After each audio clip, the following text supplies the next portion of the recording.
All right, welcome to the Business Spotlight series. My name is Steve Kium. I'm the franchise owner for Action Coach in Fairfax, Virginia, and I'm your host today of the Business Spotlight podcast. So today I have the pleasure to introduce Thomas Rogers, the co-founder and president of Meta CTF, as my guest. And today we're going to talk about Thomas's business, his journey into business ownership, challenges, best practices, and share a peek into what it's really like to build and operate a business. So if this is your first time on the channel, be sure to like and subscribe to get notifications when a new show like this drops. Thomas, welcome to the show, and thank you for being here today. And if you don't mind, please give us a little bit of background about who you are and tell us a little bit about the business. Sure, great. Thanks, Steve. So yeah, as you mentioned, Thomas Rogers, co-founder of Meta CTF. We are a skills assessment and development platform for predominantly cybersecurity teams, and we help corporate cyber teams to have a better understanding of their skills and capabilities, and then Mhm. ideally help them to grow those skills and capabilities over time. So Mhm. happy to be here and excited to talk to you today. Awesome, awesome. Um, Let me start a little bit about some context. So how your business is structured. You're a co-founder. You have at least one partner. Do you have other partners? You have outside investors. How are you structured at this particular point? Sure, yeah. So I have one other partner currently. It's a business that my co-founder, my partner, started when he was actually an undergrad at University of Virginia, and he had a couple other partners at that time. They've since moved on to other great things. And I joined really about a year and a half after he had started the business. And we have a base of employees, so we have about 10 employees, Hmm. or 10 total employees, including the two of us. We do have a couple outside investors, so some great kind of early partners there. Hmm. Hmm. And we actually started more as a tech-enabled services business, so we were Hmm. um, still in the same space, helping these corporate businesses who have cybersecurity teams, and some kind of like private and public sector, both sides, Hmm. to run hands-on engaging training sessions for Hmm. cybersecurity to learn new things and grow skills. And so we actually, yeah, like I said, we started services. We were doing a lot of like training sessions, workshops, and actually the primary thing we did was host, run, and manage cybersecurity competitions. Hmm. Usually the competitions being a part of like a training program, but still Hmm. the competition being like a very kind of engaging, hands-on way to get people to learn new things in cyber. And so yeah, that was the origin story. We've since moved into more of a technology first business, whereas Hmm. in the past it's been kind of technology facilitated by people, but Hmm. um, that's kind of the software as a service transition that we're undergoing currently. And but in terms of the structure, it's me, myself, and my partner, our awesome team, and then a couple investors. Yeah, good, good, good, good. There is quite an evolution going on here as to what's the people part and what's the AI part in a lot of these businesses. Yeah, that's an Sure. interesting piece of this game. Cool. Um, Going a little bit deeper than that, you've got the role of president, but you probably got a whole lot of other roles that you're playing in the firm too. What are all the hats you have to wear at this particular point in time? Which ones have you let go of, and where are you going with the organization? Yeah, so it probably easy to break it down between me and my partner. Like, where do we Hmm. focus? Each of us focus. The good thing is Hmm. we don't have a ton of overlap in like our skill sets and what Good. we enjoy focusing on and what we're good at. So we kind of manage parallel in a Hmm. lot of senses. So I lead sales, marketing, customer success, Hmm. and do and work on product a little bit and just helping to inform what customers are asking for. My partner focuses on engineering, training, content development, product, Hmm. and so yeah, kind of very kind of even split between like the business side, the Yeah. engineering side. And that's the title's maybe a little less meaningful at this stage. But yeah, really just spending most of my time with customers and trying to help them grow with us and trying to find new ones. Awesome. So you got a really good balance between your sets of skills and how you apply them. Awesome. Yep, That, that's yeah, right. fantastic. Um, let's talk a little bit about who you serve best. You've used the word corporate, but that leaves a lot open. I'm assuming corporations that have IT teams or some sort of in-house teams. Where do you find yourself focusing? Where are the sweet spots? Yeah, to at this point, we work with a lot of large companies, so Hmm. uh, many Fortune 500, Fortune 1000 type companies. Hmm. The common theme there is big companies Hmm. have a lot to protect and a Hmm. lot to ensure that are sort of taken care of. So they generally have larger security teams and budgets and things, and Hmm. so yeah, just a lot more to manage there. So l larger, companies, we've had a lot of traction and add a lot of value to technology companies. I think in Hmm. general, just companies who have a lot of, engineers, IT people. Um, I think there's a lot of sort of merging in the skill sets and responsibilities between general IT and cybersecurity. If you have some sort of technical responsibility at a company, you do have some Mm. sort of cybersecurity responsibility as well. And so have seen those lines blur. I mentioned government. So we've worked with a few branches of like the military and Mm. across different groups, mostly kind of like smaller subsectors there. But as you can imagine, a lot of like intelligence and things like that are super important. Um, Consulting firms, financial services, th those are just some of the kind of sub industries that we've had some success in helping. But yeah, general theme being, do you have a cybersecurity team?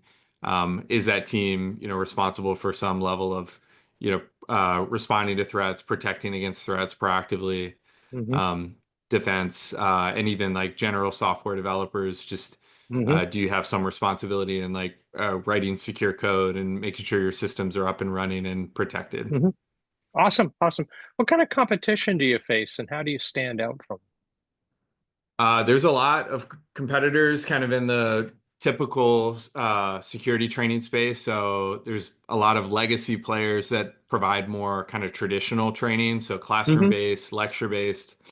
So we do, a lot of senses compete against those. Then there's more emerging like digital first Hmm. type companies, and some of those are even just like the ones that provide like the virtual courses and things that people can take. I think a lot of corporate learning platforms have those kind of integrated Hmm. into their learning management or learning experience systems. And so, yeah, obviously, kind of competing against those as well. And then there are some that are kind of similar to us. There are a lot of companies that have kind of corporate cyber ranges where companies can run through simulations Hmm. and try and simulate attacks and say, are we prepared? Are we resilient?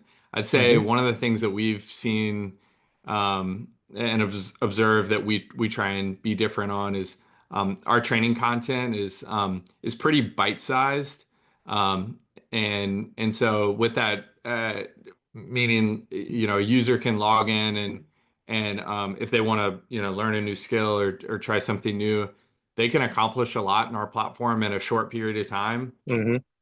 which is good because a lot of these people are very busy and they don't have a lot of Oh, time right. to devote to stuff like that. So, yeah, we try and make the experience so that users can jump in and get a lot done. And the way we do that is uh, the scenario based and kind of hands-on training that we provide is like, here's a website, it's vulnerable in some way. Can you figure out a way Hmm. to exploit it? In doing so, you learn how to protect against that vulnerability. But we do a lot of our scenarios are like a single website. So you just, Hmm. go into the source code and sort of review like what's going on with this web page. Um, Whereas some of the other competitors might give you like a network of, hundreds of, websites or applications, and you have to, as a team, sort of like go through the different attack vectors there. And as you might imagine, it's much more involved, might take more time. Hmm. So we kind of take a more bite-sized approach with that. Oh, good, good, good. Okay. Let's change direction a little bit. Why did you decide to go into business yourself instead of going down a corporate path? So I've done the corporate path thing. So I was in after undergrad, I worked in finance for about 6 or 6.5 years. And the last stop in finance, I was working for a large private equity firm investing Mm, in B2B software companies. hmm. I was on their credit investing team, and we were really doing like growth debt or like venture Hmm. debt, where we were investing in a lot of companies where maybe they'd never taken outside capital before, or Hmm. they were considering like us versus like a Series C fundraise. Hmm. But we got to meet with a lot of entrepreneurs, and Hmm. my dad has been a small business owner since actually for coming up on 50 years. Hmm. And I think I always kind of had like an entrepreneurial bug, Hmm. and yeah, kind of interested in that.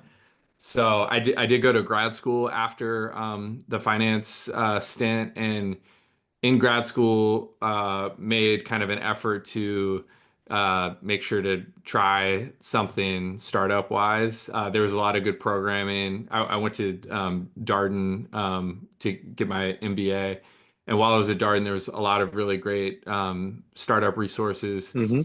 So I just sort of was like, I'm gonna do this. I'm gonna try this.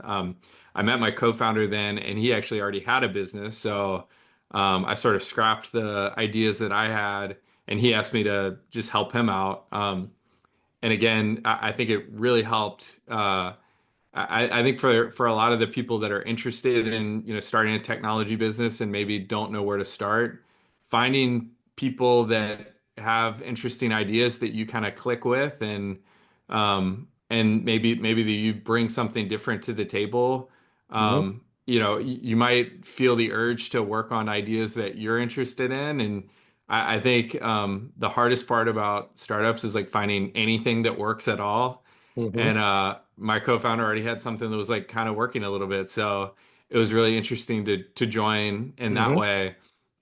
And what I did from that was just dive into like, learning about the space, and Hmm. it was very. I had a lot of fun, like just immersing myself in cybersecurity for the first time. I didn't have a Hmm. background in it. This was Hmm. 5 years ago now, so Hmm. it's been a kind of, or I guess 4.5 years.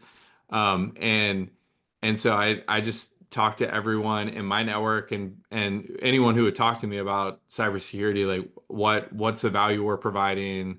How do we, how do you think about what we're doing? Just all Hmm. the dumb questions, and I learned so much in that way. And it really like got me excited about what we were doing. Hmm. And I still feel that way. So that's how I got into it. My co-founder really like chose the initial path, and we've sort of iterated, and we're still iterating. Like we're still figuring out what the long-term sustainable, scalable solution is going to be, but we're in a space that we know well and we understand well, and we have a base of customers that like us and support us. So, can't complain too much about that. Awesome, awesome. Um, Playing with a little bit with that and with your background, you're going to understand the question exactly. What were you hoping to get out of it personally? Was this an income play or was this a long-term equity and wealth play?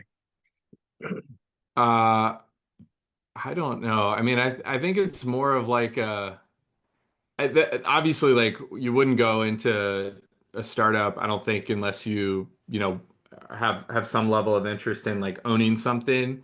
And Hmm. we want to build something big. Like we want to build a big sustaining company, and Hmm. um, we have our fingerprints all over like the base of that, which is really cool. Hmm. Building something from nothing. Hmm. But I don't think it was like driven. buy that necessarily. It was more like this is really interesting to us. We have something here. I like the idea of like doing what I kind of want to do, like following my interests, following what um and yeah, like creating the value from like nothing. So like there's still like a Hmm. bit of a blank canvas even though we Hmm. have like kind of the sketches there.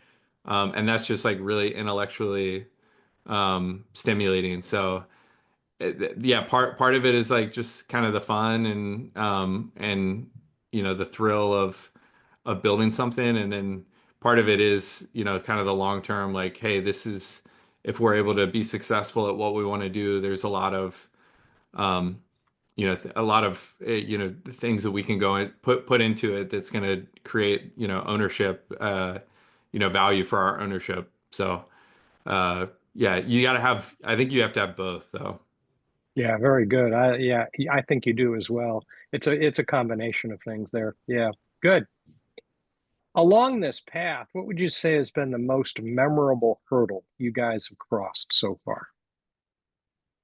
I think getting to the software product. Hmm. So Hmm. we did launch that in earnest about 6 months ago, so in Good. May.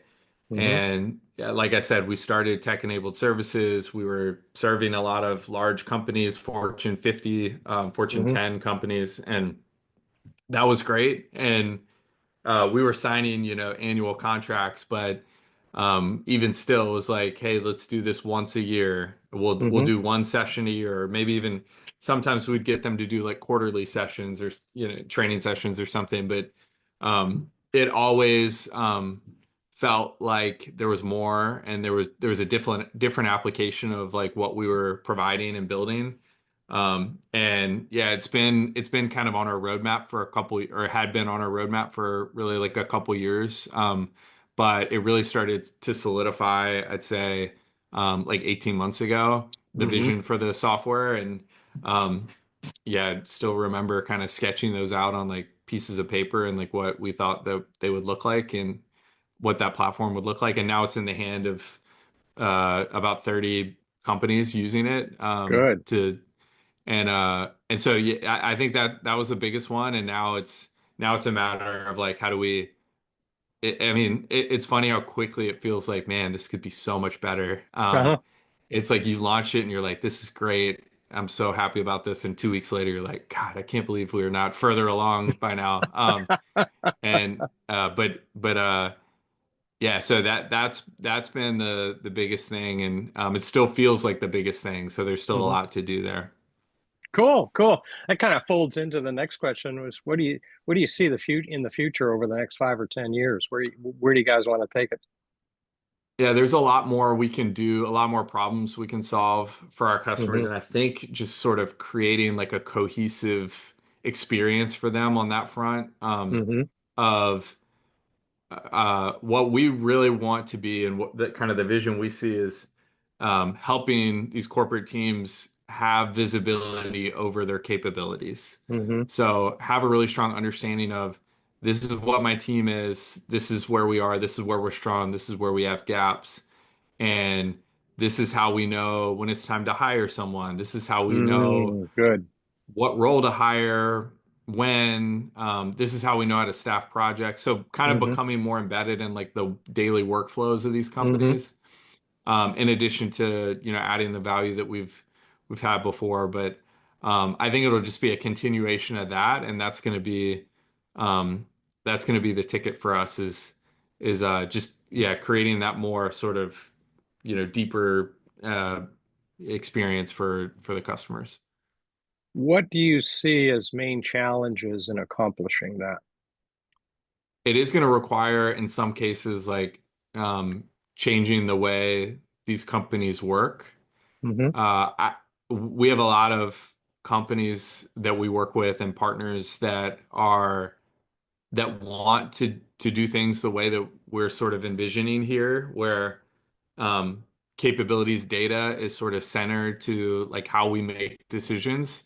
Um, and I do think AI is going to make it a lot easier for the making sense of the data and like creating pushing that data down the right channels at the right time so that Hmm. it's available to make those decisions.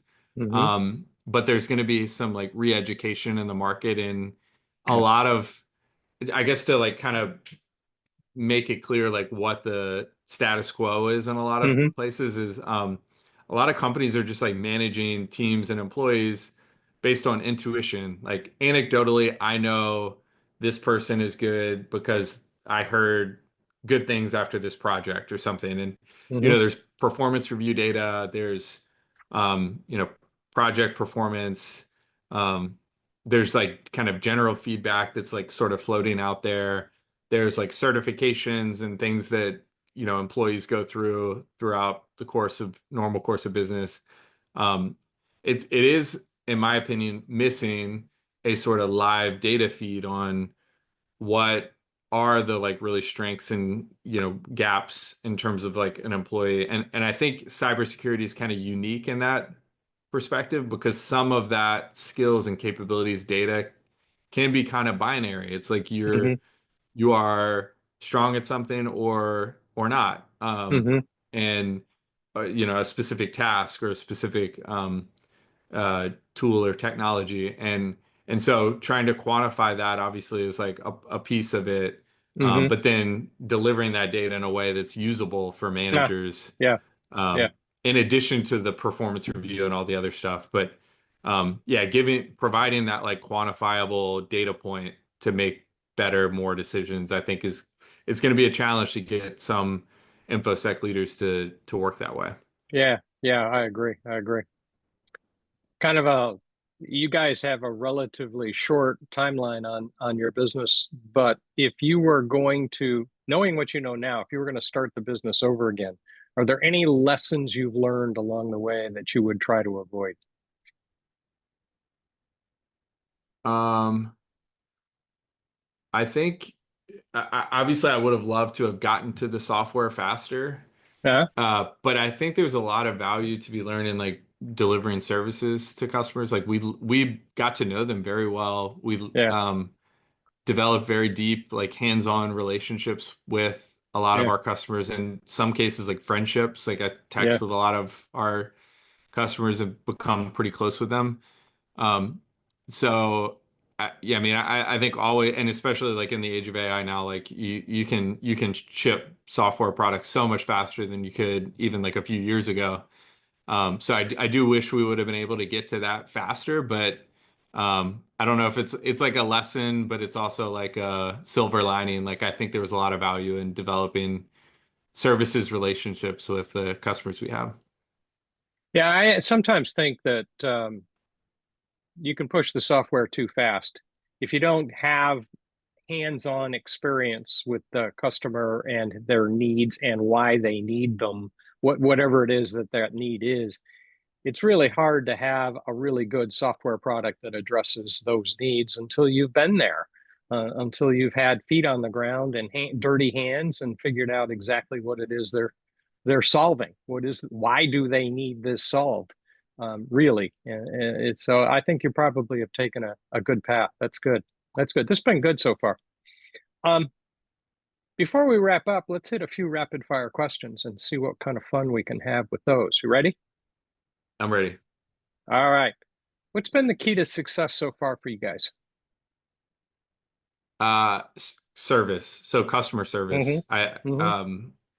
support and just doing a good job, I think, for Mm-hmm. for companies. I think there's a lot to be said for just somebody buys something from you and you deliver what you say you're going to deliver and support and are nice to work with.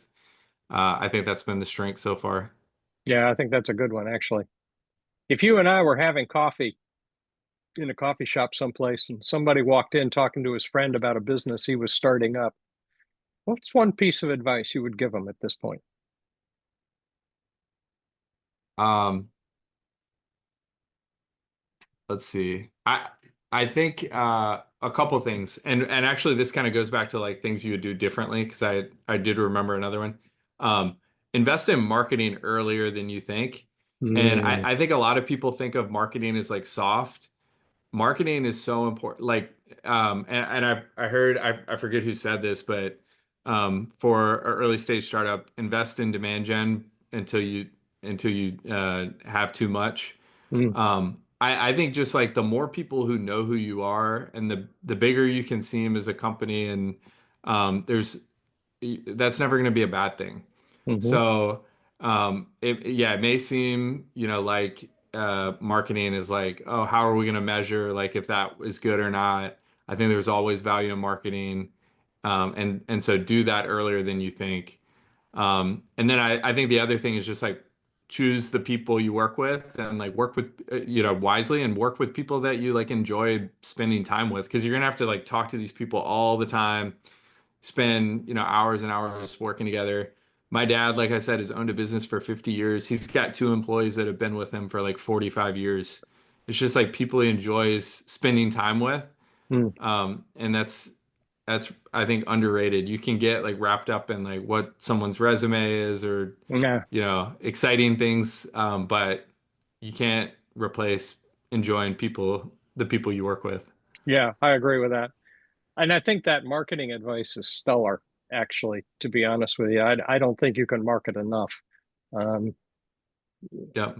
yeah, we can talk more deeply about that some other time, but yeah, I think that's a stellar piece of advice. What's one book you're reading now or have read recently that's had real impact on how you guys drive your business? So well, impact on how we drive the business. So I'll caveat this by saying I've been a bad reader this year. I've got two books on my nightstand that my wife got for me that she read and she was like so excited for me to read, and I haven't gotten to them yet. So I feel a lot of shame about that. I did read a book earlier this year, a few months ago, called Courageous Marketing. Hmm It's by, I think he was the CMO at Gong or one of the sort of sales. Uh, the way he talks about it, it kind of reminds me of the what is the other one called? I have it right here. The Purple Cow book, the Seth Godin book. Just like try weird stuff in hmm marketing, like doing the like scripted LinkedIn post, 3 times a week that people can tell is like half AI written, and like Yeah, that's not going to do anything. So, yeah, trying to do things, and we're starting to try and do. I guess over the past 6 months, we've started to try and do some newer things. I think we could probably still stand to like try and stand out a little bit more, but yeah. yeah, courageous marketing is a really good one. One of the things the guy that wrote that mentioned in that book was really early on they did a Super Bowl ad, but they did like a regional Super Bowl ad, so it was like a fraction of the cost of like the global one. hmm And they basically just like promoted it everywhere. So their prospects and customers saw it and they were like, wow, they have a Super Bowl ad. But Yeah, really it was just like on in like the Boston area or yeah, something. yeah, And yeah. yeah, just kind of random weird stuff like that. I like weird when it comes to marketing. Fantastic. No, that's very stellar advice. That's great. You've had a great journey. You guys have done well. What are you most proud of in that journey? I think the relationships we've built with Mm, customers. So good. I think I remember going to an industry event maybe like 6 months in, and like I said, I didn't have like a network in cybersecurity, so I was like meeting some new people, but it was very clear like, wow, we have like a long way to go in terms of Mm, um, just like being immersed in the community and like hmm developing relationships. Now we're sort of, planning our conference schedule for 2026, and mm, a lot of the conferences are built around like where are our partners and customers and friends, and like where are they hmm located and who can we get to an event or something, hmm and the lists are much longer now. So I mean that's Yeah, one that's like fun, and it's just good. It's good that we have like really strong relationships with good. customers, partners, prospects, kind of across the board. Excellent, excellent, excellent. Just kind of flip side of that, if you had a magic wand and you could magically improve something in your business this afternoon, what would it be? I mean, there's how long do you have? I mean, um, like the So many things, obviously product wise, like we have a long way to go and are excited to build. Mm, There's obviously value in like the process of that, but definitely that. And then, I think sales and marketing, there's a lot more we could do. We're in the process of rebranding right now. So changing our company name from MetaCTF to SkillBit. So I mentioned the hmm bite-sized skill development. That's kind of hmm where that comes from. And so rolling out new website and new branding and things like that, that actually is probably the best answer is the magic wand on the rebrand. Like, let's Be done get with it. done with that. Yeah. Yeah. I can relate to that. So maybe most important question, how can people who want to know more connect with you? LinkedIn is great. I think that's probably the best place. I try and post there. We mentioned marketing. I try and post there 3+ times a week. So connect with me or follow me there. Hmm Also, I'm easy to reach via email. So email is just Thomas at metactf.com or at skillbit.com. I have that email live too. Oh, good. Um, Okay. so either way. Good, good, good. Last question. What's most inspiring to you today? Oh, that's tough. I mean, I have three young kids. They're all 5 and younger. And I work from home a lot, so I do kind of get out in the world some, which is good. But I have so much respect for the work that my wife does. She's home with the kids now. Two of them are in school, at least part of the day, and then we have a 1-year old. But yeah, I have so much respect for the work that she does to kind of run our lives and enable me to feel comfortable with the career path that I've taken. So yeah, having young kids is the most rewarding thing, and it's also hard in a lot of ways. So yeah, I just have so much respect and am constantly inspired by my wife. Fantastic, fantastic. This has been a great conversation. You've shared a lot of good stuff. That marketing, those marketing notes, I think in particular, are the absolute right things to be thinking about. That's really good.